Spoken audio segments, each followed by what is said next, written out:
I grew up in a Canada, or at least I thought I did, where we looked after our people. And I know that corporate greed has always existed, but this is absolutely out of hand. Corporate greed sometimes is so disgusting that you can only laugh at how greedy some corporations are, but sometimes it gets to the point where you want to cry. We're going to discuss a lot of these corporate greed situations, and we're going to dive into corporate greed as a subject in today's video. But before we do, I want to let you guys know that 88% of you watching are not yet subscribed. So if you do find yourself coming back to watch more content, please hit that subscribe button and hit the notification so you are notified for future uploads. And with that being said, let's talk about these videos. The first one being insane. And this is at Canada's Wonderland, just north of Toronto. My son just came to get a tap water, and they charged him $6 for tap water in a cup. So I came back and I said, did you just charge an 8-year-old for tap water, $6 for tap water? They said, yeah, we'll refund you. So they refunded me, and they took back the tap water.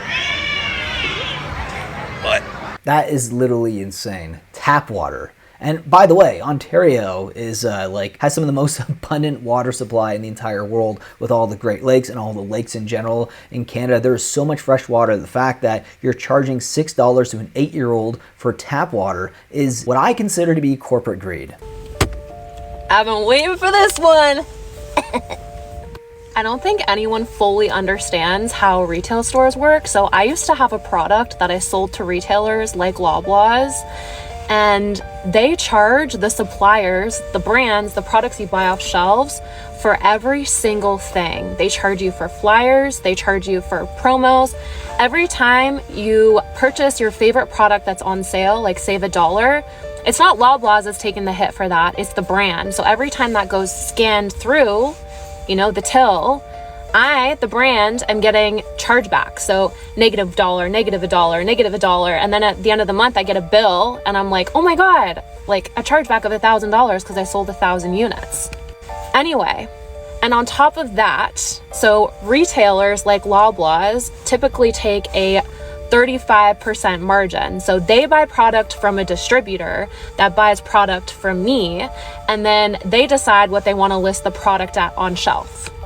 So say you go into your favorite grocery store one day, maybe it's Loblaws, I hope it's not, and you go and pick up a product that you always buy. Maybe it's your favorite deodorant, and you notice that it increased $1 and you get mad at Dove or whatever brand. Dove is so bad, they increased their price. No. It probably wasn't Dove.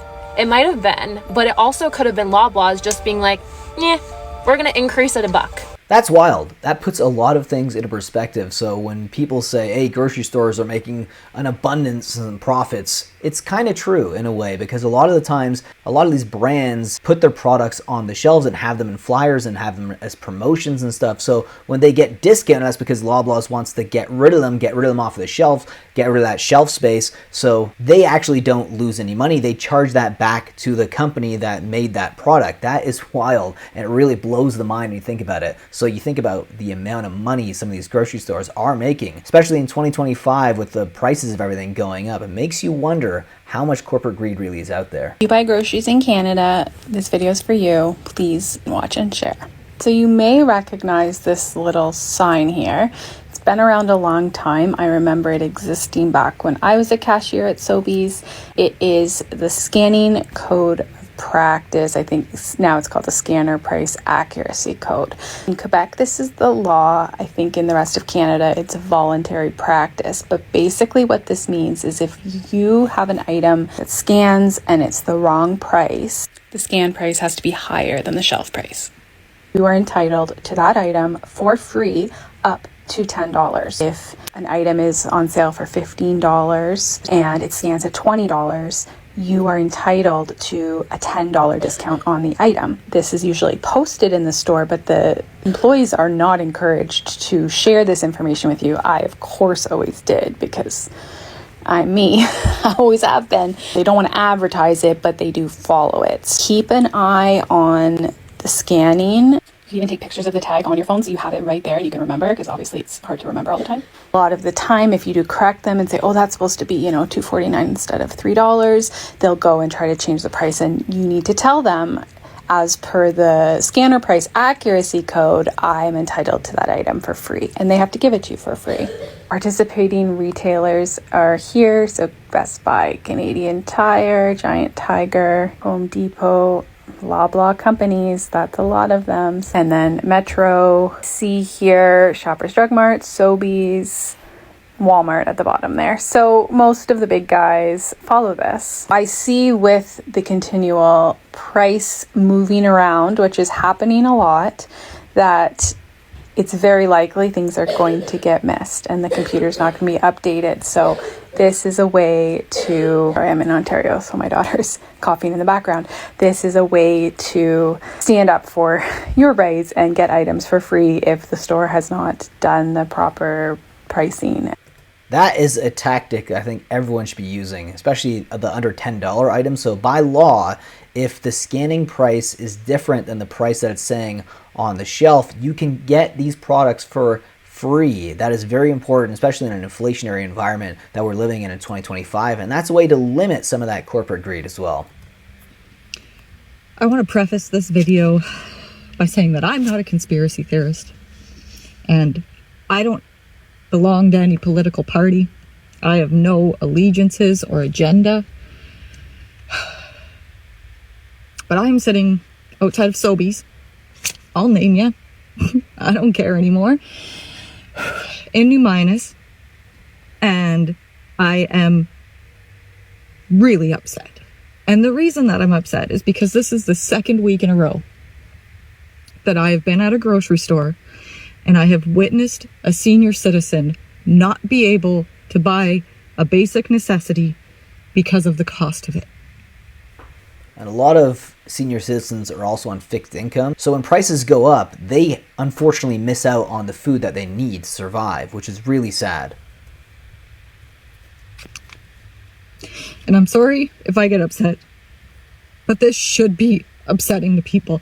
Last week at Superstore, so there's no difference, it doesn't matter where you go, it was an old man who was trying to buy a loaf of bread and was looking for the cheapest loaf of bread and was pointed to the discount section, the 50% off stale, shitty old bread.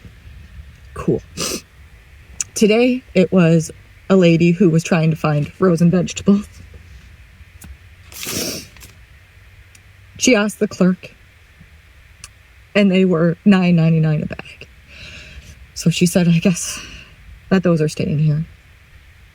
And I stopped her and I asked her how she was doing, and, times are really tough. And she said that, there's a lot of things on her grocery list that are staying in the store. And now, before anybody is like, wow, you're really overreacting to somebody else's problem. I grew up in Canada, or at least I thought I did, where we looked after our people. And I know that corporate greed has always existed, but this is absolutely out of hand. And I don't want to live in a Canada where our seniors have to make those choices. And I have our receipt here from Sobeys in New Minas. And for 2 people for 1 week of groceries, and I want to also say that we don't buy ridiculous groceries. We buy necessity, like eggs and, bread and fruit and milk. Romaine, lettuce, $6.99. Blueberries, $11.99. I got Pizzazz apples, and they were in bulk, so I thought that would maybe make things a little bit cheaper. $8.37. A bag of flour, $6.99. Haddock. I'm in Nova Scotia, and haddock was $7.99. And then bread, $3.29. Dehydrated parsley flakes, $3.19. Eggs were $10.19. We're lucky enough to be in a situation where that $229 grocery bill isn't going to break us. But it's getting to the point where we're making food choices based on the cost of things. So I don't know how people who are in a different financial situation are making it work. And for anybody who is going to say, oh, well, why don't you do something about it? I scheduled a meeting with our local MP. I'm going there on Wednesday, and I'm going to ask him why corporate greed is more important than regular Canadians. And I encourage each and every one of you to do the same. It's good to also utilize some of those practices earlier in the video where basically if something is under $10, it's actually scanned incorrectly where the price doesn't match, you can get those items for free. And unfortunately, some people are having to choose what they can buy on their grocery list and leave some of the stuff in the store, which is really sad. But that's where we are at right now in 2025 with corporate greed. Let me know your thoughts about this video's subject down below in the comment section. I will see you guys in the next video. Take care.